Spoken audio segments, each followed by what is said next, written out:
ሰላም ጤና ይስጥልን አድማጭ ተመልካቾቻችን የካቲት 5 2018 ዓ.ም ዕለታዊ መረጃዎችና ዘገባዎችን ይዤ መጥቻለሁ።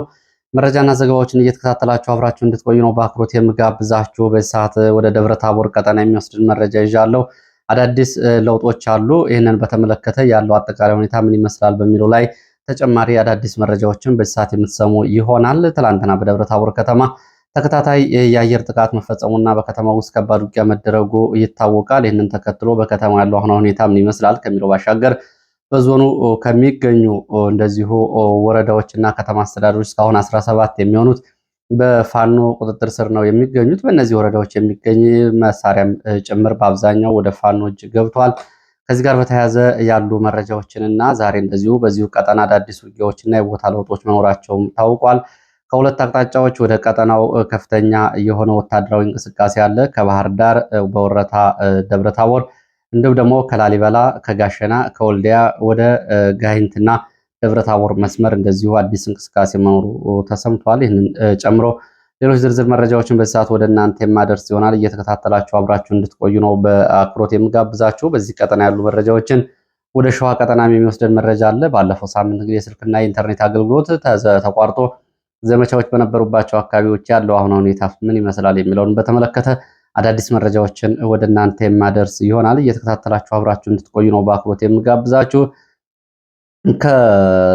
ከደቡብ ምዕራብ ኢትዮጵያና ከመካከለኛው ኢትዮጵያ አካባቢ ከሸዋ፣ ከወለጋ፣ ከቤንሻንጉል፣ ከመተከልና ከተለያዩ አካባቢዎች ወደ ሰሜን ምዕራብ ኢትዮጵያ የተንቀሳቀሰው ኃይልና እየተንቀሳቀሰ የሚገኘው ከባድ የጦር መሳሪያ በጎንደር በሚገኘው የሰሜን ምዕራብ እዝ ከተከማቸ በኋላ በሁለት አቅጣጫዎች እንደዚሁ ስምሪት እያደረገ ነው የሚገኘው። በኢትዮ ሱዳን ጠረፍም እንደዚሁ በፓዊ ጃዊ፣ ቋራ፣ መተማ ወደ ወልቃይት ትይዩ መስመሮች ያለው እንቅስቃሴ ጨምሯል።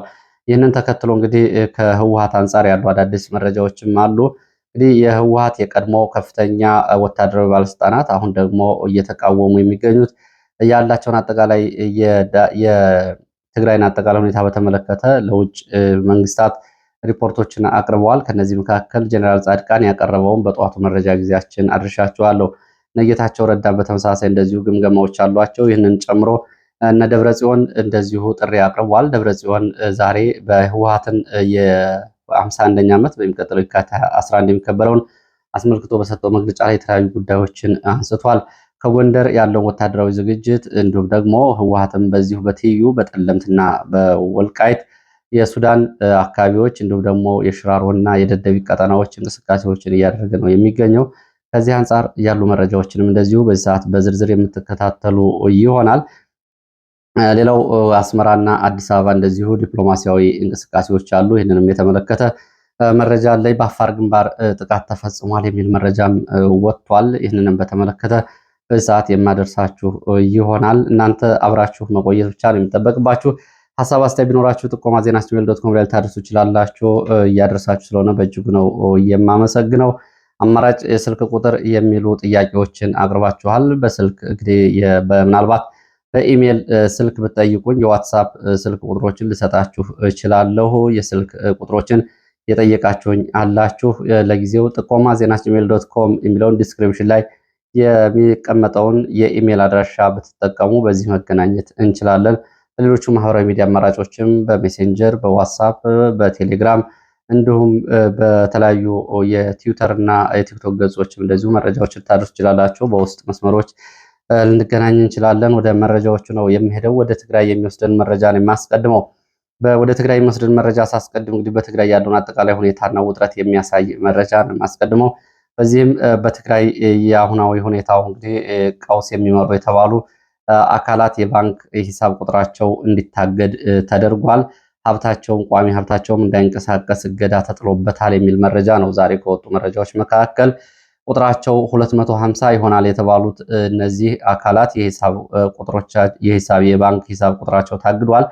የሂሳብ ቁጥር ባለቤቶቹ የትግራይ ዋና ዋና ፖለቲከኞች፣ የትግራይ የታጣቂ ዋና ዋና አዛዦች፣ ወታደራዊ አዛዦች፣ ነጋዴዎች፣ ባለሀብቶችና ተባባሪ የተባሉ አካላት ይገኙበታል ነው የተባለው። በህወሓት የኮር የአርሚ የግንባር ዋና ዋና ወታደራዊ አዛዦች እና ቤተሰቦቻቸው፣ የወርቅ እና የጦር መሳሪያ ኮንትሮባንድ ነጋዴ ተባባሪዎቻቸው ጭምር የባንክ ሂሳብ ቁጥራቸው እንዳይንቀሳቀስ ታግዷል። ግለሰቦቹ በስም ዝርዝር አልተጠቀሱም። 250 የሚደርሱ ናቸው ዛሬ የባንክ እገዳ የተደረገባቸው። ሂሳባቸው እና እንደዚሁም ደግሞ የቋሚ ንብረታቸው ታግዷል። ቀደም ብሎ የህወሓት ጀኔራሎች በአዲስ አበባ የሚገኙ ቋሚ ንብረቶች፣ ህንፃ፣ መኖሪያ ቤቶች እና ሌሎች እንደዚሁ የንግድ ድርጅቶች እንዲታገዱ መደረጋቸውንም የወጡ መረጃዎች ያሳያሉ። ከዚህ አንጻር እንግዲህ ጀነራል ጻድቃን ለአሜሪካ መንግስት ቀርበው የሰጡት ማብራሪያ እየተጠጋ ያለው የመከላከያ ሰራዊትና የጦር መሳሪያ አዳዲስ የተከፈቱ የድሮን ጣቢያዎችና ስምሪት እነዚሁ የመነጋገር የሆኑ አጀንዳዎች ናቸው። በወሎ በጎንደር እና በአፋር አካባቢዎች አዳዲስ የድሮን መቆጣጠሪያ ስቴሽን ወይም ደግሞ ጣቢያዎች እየተቋቋሙ መሆናቸውንም የሚገልጹ መረጃዎች አሉ። የምድር ጦር ወደዚህ እንግዲህ ኃይል እያስጠጋ ነው የሚገኘው። መካናይዝድ እና እንደዚሁ የእግረኛ በአየርም እንግዲህ አየር ኃይሉም ለድሮን ስቴሽኖችን በቅርብ ርቀት እንደዚሁ መቆጣጠሪያዎችን እያቋቋመ ነው ተብሏል። ጉዳዩ እንግዲህ ከትግራይ ባሻገር ሊሆን ይችላል የሚሉ መረጃዎችም ያው እንግዲህ አብረዋሉ። ከዚህ ጋር በተያያዘ እንግዲህ የብልጽግና ገጾች ካወጧቸው መረጃዎች መካከል በህወሓት ላይ የሚወሰደውን እርምጃ የኤርትራ መንግስት እንቅፋት የሚሆን ከሆነ በሚል እንግዲህ በቅድመ ሁኔታና እንዲሁም ደግሞ የኤርትራ መንግስት የተቆጣጠራቸውን የኢትዮጵያ ግዛቶች እንደዚሁ ለማስወጣት ህወሓት እንቅፋት የሚሆን ከሆነ በሚል ሁለቱም አንድ ላይ አንድ ግንባር ላይ እናገኛቸዋለን የሚል እንደዚሁ ፕሮፓጋንዳ እየተሰራጨ ነው የሚገኘው። እንግዲህ እነ ጀነራል ጻድቃንና እነ ጌታቸው ረዳ ህወሓት በአጭር ቀን ይደመሰሳል፣ እንደ ወትሮው የትግራይ ህዝብ የፖለቲካ ድጋፍ የለውም፣ የኋላ ደጀን የለውም፣ የኤርትራ መንግስትም እንደዚሁ ቀጥታ በጦርነት ውስጥ አይሳተፍለትም የሚል ግምገማ ማቅረባቸው ነው እየተሰማው። ይህ ግምገማ እንደ ወታደራዊ ግምገማ ተወስዷል፣ በብልጽግና ውስጥ ነው የተባለው። እንግዲህ ግምገማውን በተመለከተ ነገሮችን አቅልሎ ከማየት የዘለለ እውነትነት ጋር እየተገናኘ አይደለም የሚል ደግሞ አስተያየት መጥቷል። እንግዲህ በነገሮችን በተለይ የትግራይን ፖለቲካ በቅርብ ርቀት ከሚከታተሉ እንግዲህ የፖለቲከኞች መካከል በወልቃይት ቀጠና በዚህ ጉዳይ ያነጋገርኩት አንድ ፖለቲከኛ የትግራይን ፖለቲካ የሚከታተል ሁነኛ ሰው ነው።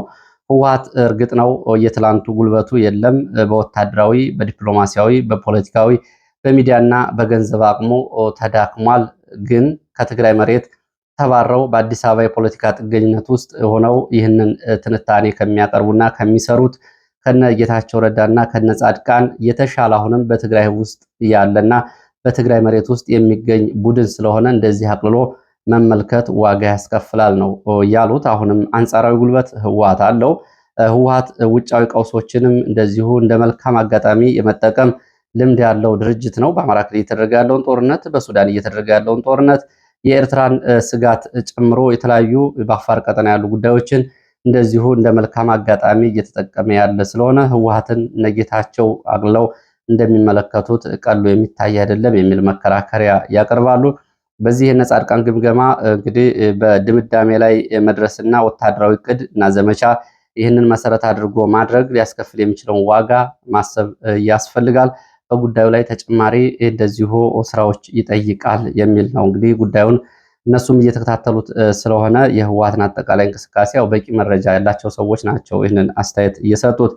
ደብረጽዮን መግለጫ አውጥቷል። በትግረኛ ባስተላለፈው የ50 ደቂቃ መግለጫ በይዘትም እንደዚሁ ደግሞ በይዘት ደረጃ ሲታይ በተለያየ ጊዜ ህወሓት ከሚያወጣቸው መግለጫዎች የትግራይ ጊዜያዊ አስተዳደር ከሚሰጣቸው መግለጫዎች ጋር ብዙ የተለየ አይደለም። ዛሬ የተሰጠው መግለጫ ግን ማስጠንቀቂያም፣ ዛቻም፣ ማስፈራሪያም እንዲሁም ደግሞ ተማጽኖም የተቀላቀለበት ነው።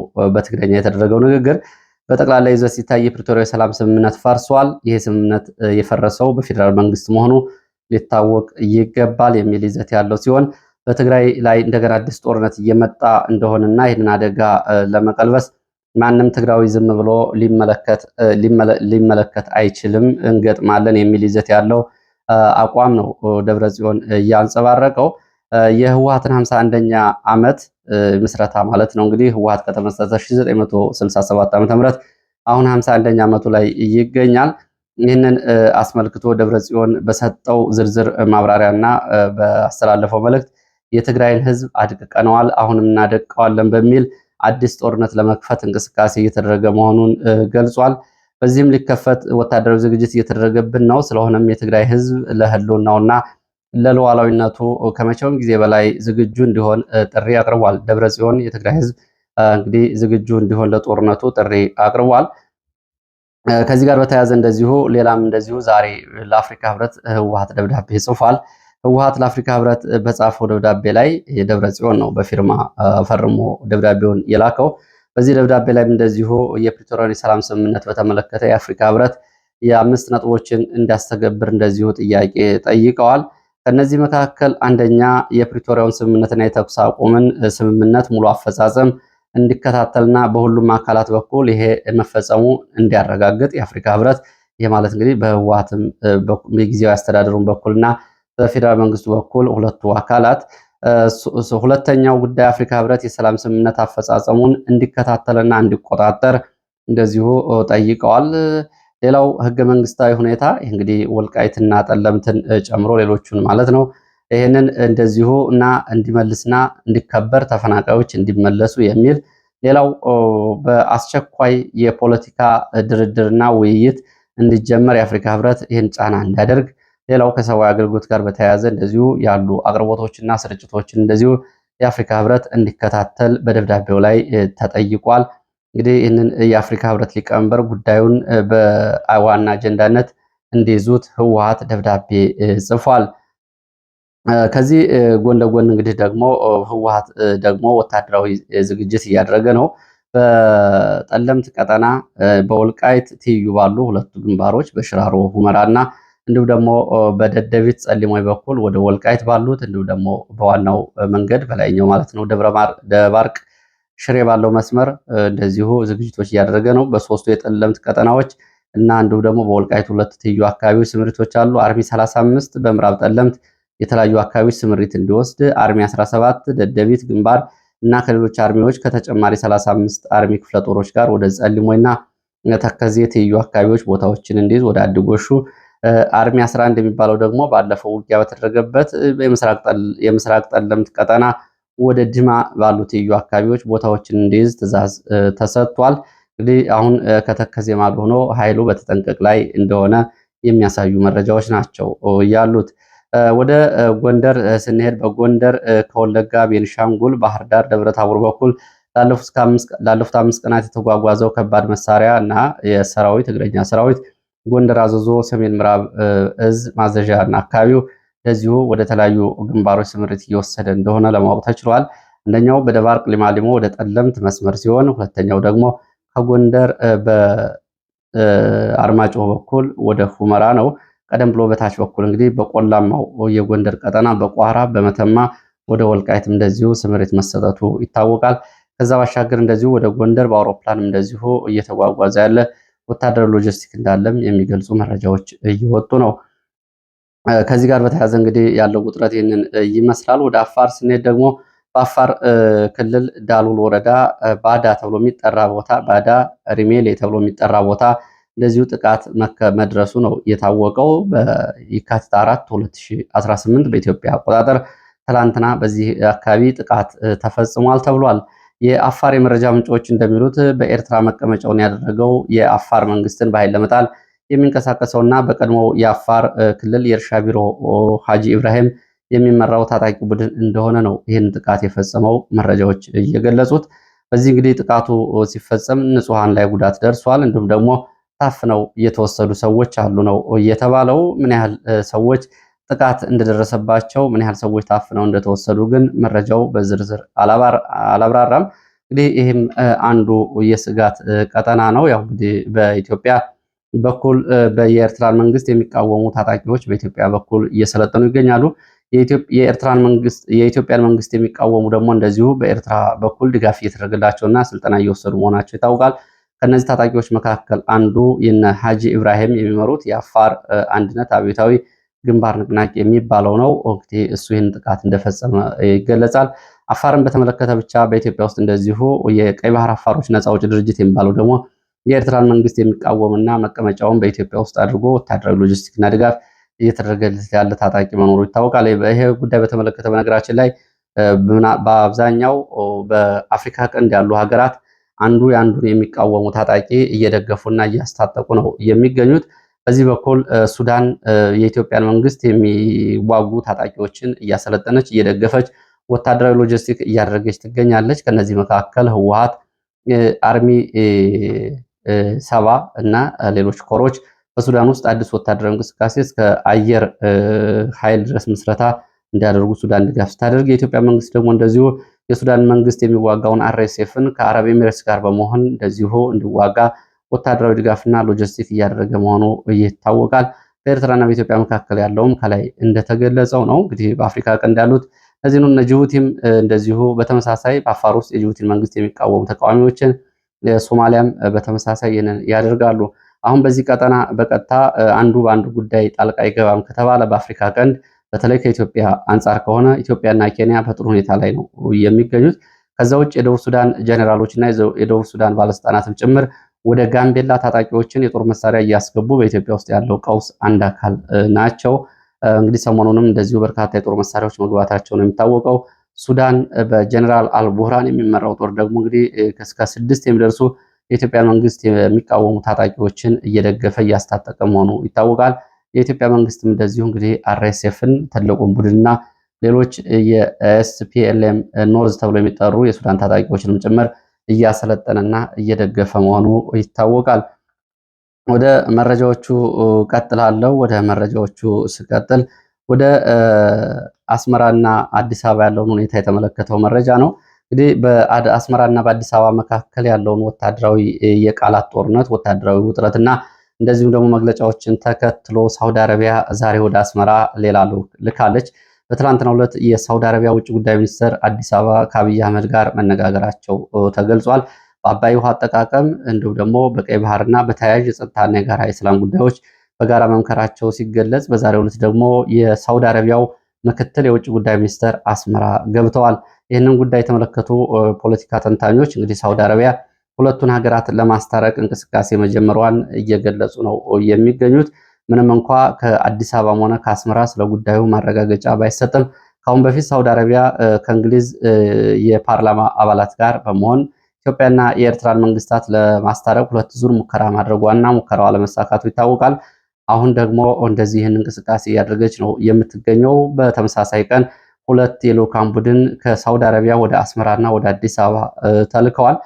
ከዚህ ቀደም ብሎ ደግሞ 2018 በፈረንጆቹ አቆጣጠር 2010 በኢትዮጵያ አቆጣጠር እንግዲህ የኢሳያስ አፈወርቅና አብይ አህመድን ሳውዲ አረቢያ ጅዳ ላይ በማገናኘት ሳውዲ አረቢያ የጅዳ ስምምነት የሚል ስምምነት ማፈራረሟ እንዲሁም ደግሞ እንዲጨባበጡ ማድረጓና እንደዚሁ ደግሞ የሰላም ሽልማት መስጠቷ ይታወቃል። ሁለቱም በወቅቱ ይሄ ጉዳይ ተፈጻሚ እንዲሆን ነው ሳውዲ አረቢያ እየተንቀሳቀሰች ያለችው የሚል ነው። እንግዲህ ዲፕሎማሲያዊ እንቅስቃሴው ይህን የሚመስለው።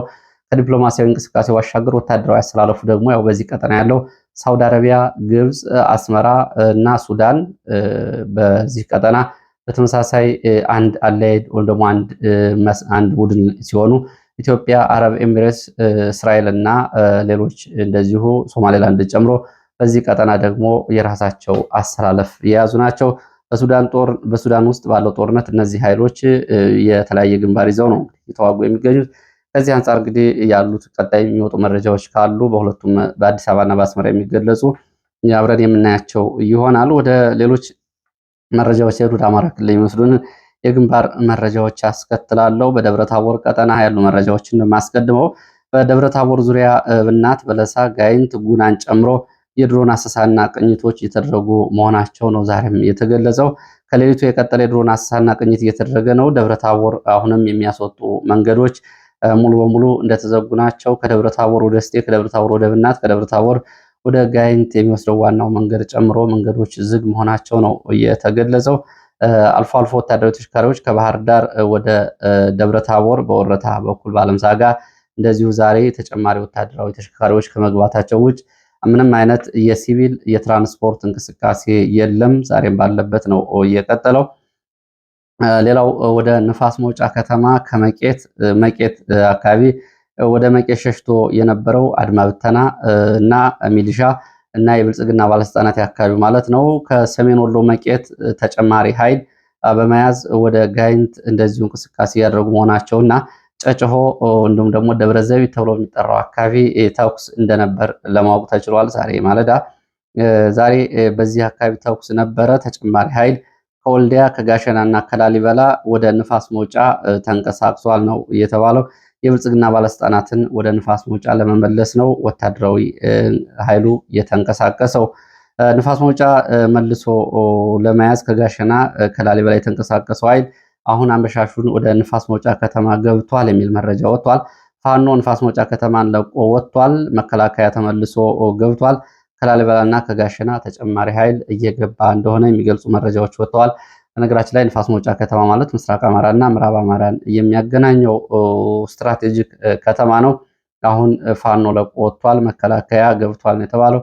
እዚህ ከተማ ላይ በተደረገው ውጊያ እንግዲህ ከፍተኛ የሆነ ሰብአዊ፣ ቁሳዊና ወታደራዊ ኪሳራ ነው የደረሰው። ከ3 ቀናት በፊት ትልቅ ማረሚያ ቤት ይገኛል። እሱን ጨምሮ ከፍተኛ ጉዳት ነው እየደረሰው።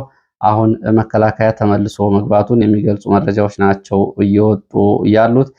ደብረታቦር እንግዲህ የዞን መረጃና ስለላ አስተባባሪን ጨምሮ በትናንትናው ውጊያ የሞቱ የአድማ ብተና የሚሊሻ አባላት በ5 አብያተ ክርስቲያናት ዛሬ ቀብር ስነስርዓት ሲፈጸም ውሏል ተብሏል። ከተማው ውስጥ መጠነኛ እንቅስቃሴ አለ። አሁንም ከተጨማሪ ኃይል ከባህር ዳር ወደ ደብረታቦር እየገባ ነው የሚገኘው። የቀድሞ የፋኖ አባላት አሁን የሚሊሻ አባላት የሆኑ እዚሁ ወረታ ተሐድሶ ስልጠና ሲወስዱ የከረሙ በመከላከያ ተሽከርካሪዎች ተጭነው ወደ ደብረታቦር ገብተዋል። ደብረታቦር ከገቡ በኋላ በደብረታቦር ከተማ በአየር ማረፊያ፣ በወይብላ፣ በኪዳነ ምሕረት፣ በጎንደር በርና በአካባቢው እንደዚሁ ስምሪት ወስደው የቡድን መሳሪያዎችን ታጥቀው ሲንቀሳቀሱ ተመልክተናል ብለዋል የዓይን እማኞች። ዋናው መስመር ከተማው ውስጥ እንደዚሁ በዋና ዋና መንገዶች አድማ ብተና በብዛት እንደዚሁ ይታያል። ከባህር ዳር የገቡ መከላከያዎች እንደዚሁ ትናንትና ስምሪት አምሽተው ነበር ሌሊቱን።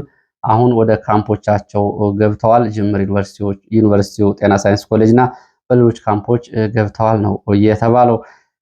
ወደ ሸዋ ቀጠና የሚወስድን መረጃ አላስከትል። ዛሬ የድሮን ጥቃቶች መፈጸማቸውን በነገራችን ላይ የሚገልጹ መረጃዎች ወጥተዋል። በዚህ በብናት ቀጠናና በጉና የደረሰው ጉዳትና የተፈጸመበትን ቦታ ግን ለማጣራት አልተቻለም። ወደ ሸዋ ስንሄድ በሸዋ ቀጠና እንግዲህ ባለፈው ሳምንት የስልክ አገልግሎት ተቋርጦ በተለያዩ አካባቢዎች ውጊያዎች ሲደረጉ ነበር፣ ዘመቻ ሲደረጉ ነበር። በመራቤቴ ቀጠና፣ በይፋት ቀጠና እንዲሁም ደግሞ ባንኮበር ቀጠናዎች። ከዚህ ጋር በተያያዘ እንግዲህ የደረሱ ዝርዝር ጉዳቶችን ለማረጋገጥ አሁንም አልተቻለም። ሆኖም ግን በተደረጉ ውጊያዎች የአየር ወለድ ኮማንዶ ነው ስምሪት የወሰደው ከአካባቢ ሚሊሻ፣ አድማ ብተናና ፖሊስ ጋር በዚህ ጉዳቶች ተስተናግደዋል። የኮማንዶ አዛዥ የሆኑ ጭምር ጉዳት ደርሶባቸው በሄሊኮፕተር ተነስተዋል። በዚህ በውጊያው በውል ያልታወቀ ኪሳራ ነው እየደረሰው። በዋናው መንገድና ከካምፕ ወጥተው ለስምሪት በሚል ተቆጣጥረዋቸው የነበሩ ቦታዎችን መከላከያ ለቆ ወጥቷል። ለምሳሌ የለን ተራራ ተብሎ የሚጠራው አካባቢ ቀወት ውስጥ ትላንትና ለሰዓታት በተደረገው ውጊያ ፋኖ የለን ተራራን መልሶ ሲይዝ የአየር ወለድ ኮማንዶ ወደ ሸዋሮቢት ከተማ ተመልሶ ወደ ካምፑ ገብቷል። ቀወት፣ ኤፍራታ ግድም፣ ሞላሌ መንዝ ማለት ነው፣ ጣርማበር፣ አንኮበር ቀጠናዎች ስልክ ተዘግቶ መከላከያ ግዳጅ ገብቶባቸው የነበሩ ቦታዎችን ለቆ ወጥቷል። መከላከያ ቦታዎችን ለቆ ሲወጣ እንደዚሁ ፋኖ ለውጊያ አመች የሆኑ ከፍተኛ ቦታዎችን መልሶ ተቆጣጥሯል። በነበረው ውጊያ እንግዲህ ወታደራዊ ኪሳራ ደርሷል ነው የተባለው። ለሰዓት ከተለያዩ አካባቢዎች ማሰባሰብ ያስኳቸው መረጃዎች እነዚህ እንደመስሉ። ስለተከታተላችሁ በእጅጉ አመሰግናለሁ። በሌሎች አካባቢዎች ያሉ መረጃዎችን እና ሌሎች እንደዚሁ አዳዲስ ክስተቶችን ደግሞ በሌላ የመረጃ ሰዓታችን በዝርዝር ይዤ የምመለስ ይሆናል። እየተከታተላችሁ ስለሆነ በእጅጉ ነው የማመሰግነው። እንግዲህ ሀሳብ አስተያየት ቢኖራችሁ ጥቆማ ዜናችን@gmail.com ልታደርሱ ትችላላችሁ። ሰብስክራይብ ሳታደርጉ ቻናሉን የምትከታተሉ አድማጭ ተመልካቾች ካላችሁ ደግሞ ሰብስክራይብ ብታደርጉ መረጃዎች በሚለቀቁበት ሰዓት ማሳወቂያ ይደርሳችኋል። ማሳወቂያ እንዲደርሳችሁ ደግሞ ሰብስክራይብ ካደረጋችሁ በኋላ የደወል ምልክቱን ብትጫኑ ቻናሉና መረጃዎቹ ለብዙዎች ተደራሽ እንዲሆን ይሆናል። እንግዲህ በደብረታቦሩ ውጊያ ብልጽግና ባለስልጣናት እንደዚሁ በዚህ በኩል እየተያዙ አሉ በሚል እና እንደዚሁም ደግሞ ቀድሞ ለፋኖ መረጃ ሰጥታችኋል በሚል እስካሁን ትጥቅ ፈተው እና የስልካቸው ተነጥቀው የታሰሩ መኖራቸውም እንደዚሁ ታውቋል። እነዚህ ናቸው ለዚህ ሰዓት ያሉ መረጃዎች። በሌላ መረጃ ሰዓት እንገናኛለን። መልካም ጊዜ